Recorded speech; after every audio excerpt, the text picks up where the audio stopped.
This is Bear Down Report, and today I want you to picture Maxx Crosby in navy and orange, not black and silver. Imagine that force off the edge wearing the C on his helmet.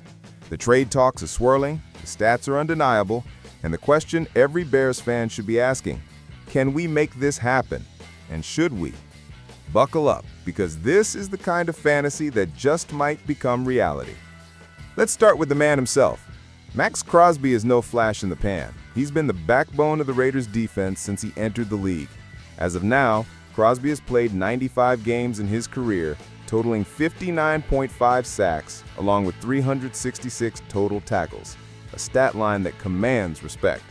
In 2024, even while dealing with an ankle injury, he still delivered 7.5 sacks in 12 games.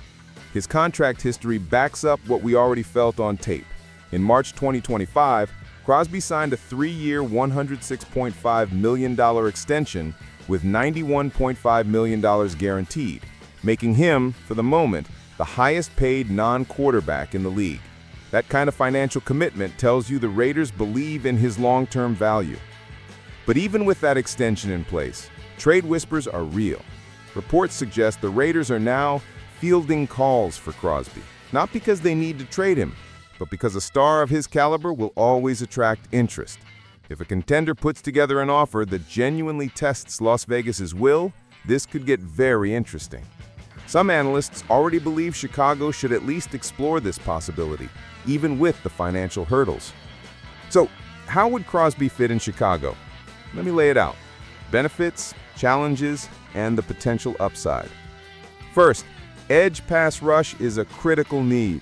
The Bears have flashed glimpses of pressure, but they lack a force that demands constant attention. Crosby brings that pressure every down. His ability to play 90-plus snaps of the snaps makes him not just a pass rusher, but a foundational defensive lineman. He's disruptive against both the pass and the run. Against outside zone runs, counters, bootlegs, he holds contain, he exerts force. He's more than just a sack machine. He's a warlord on the edge. Second, look at how he stacks up with the elite defenders. Some comparisons have been made between Crosby and Micah Parsons, adjusting Crosby's numbers to a 61-game basis. In that frame, Crosby is right there in sacks and pressures, but dominates in run stops, efficiency, and snap rate. Micah Parsons might make spectacular plays. Crosby wears you down consistently. He is a three-down defender, not a situational specialist. That gives a coordinator flexibility. Fewer risky blitzes, more reliance on scheme and natural rush. With Crosby on the edge, Chicago's defense becomes more predictable in how it wants to win, letting the front four win, watching the secondaries breathe. Third, leadership and identity shift. Bringing in a player of Crosby's caliber tells the rest of the roster the front office is serious. It raises the standard in the locker room. When you line up next to a force like that, you're either rising or being exposed. That kind of peer effect can galvanize young players, strengthen competitive culture, and make the defense tougher mentally. Now, the hurdles are real. Don't gloss over them. Cap space and contract complexity loom large. Chicago doesn't currently have unlimited room to absorb a huge contract like Crosby's. To make this work, the Bears would have to free up money, shuffle contracts, maybe move players or restructure deals. The guaranteed portion of Crosby's contract and his cap hit would be tough to digest. Trading for a contract like his also means negotiating guarantees, offsets, no-trade clauses, etc. There's friction in every major trade like this. Beyond the books, there's fit. You can't just drop Crosby into the rotation and expect immediate magic. He needs scheme, time, supporting cast, alignment. The line next to him must be strong. Spacing, rush lanes, rotation, all must be coordinated. If the rest of the defense isn't strengthened concurrently, one superstar can only carry you so far. Finally, health. Crosby has had injury issues, notably his ankle in 2024 that cost him multiple games.